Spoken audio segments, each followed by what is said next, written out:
আল্লাহ তাআলা কিয়ামতের কঠিন ময়দানে যেদিন স্বামী স্ত্রীকে চিনবে না, স্ত্রী স্বামীকে দেখে পালিয়ে যাবে, বন্ধু বন্ধুরে চিনবে না, পীর সাহেব মুরিদরে চিনবে না, মুরিদ পীর সাহেবরে চিনবে না, দলের কর্মী তার নেতারে চিনবে না, নেতা তার কর্মীরে চিনবে না, বন্ধু বন্ধুরে দেখে পালাবে। এই কঠিন মুহূর্তে সূর্যটা মাথার কাছে চলে আসবে, জমিনটা তামার জমিন হবে, আজকের জমিনের মতো নয়।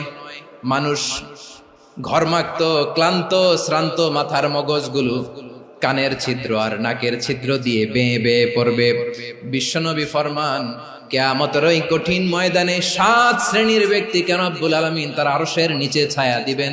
তার মধ্যে প্রথম শ্রেণীর ব্যক্তি হলো ইমামুন আদিল, যে ইনসাফের সাথে বিচার করে, যে জাস্টিস সমাজে সার্ভ করে, যে সুশাসন নিশ্চিত করে, ওই ইমামুন আদিল। আদিল শব্দটা বুঝছেন না? ইন্নাল্লাহা ইয়া'মুরু বিল আদল, পাইছেন?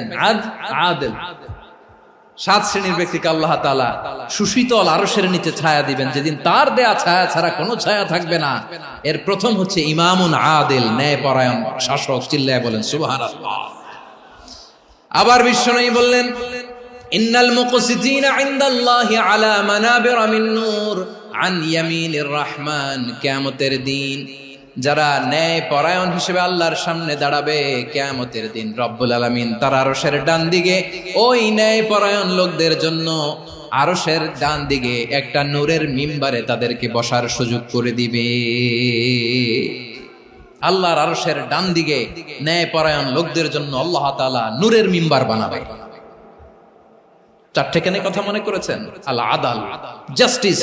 ইন্নাল্লাহা ইয়া'মুরু বিল আদল। আল্লাহ তাআলা এই আদালতের নির্দেশনা দেন, সুবিচার, সুশাসন। প্রিয় ভাইয়েরা, এটা আমরা বাংলাদেশে চাই কি চাই না?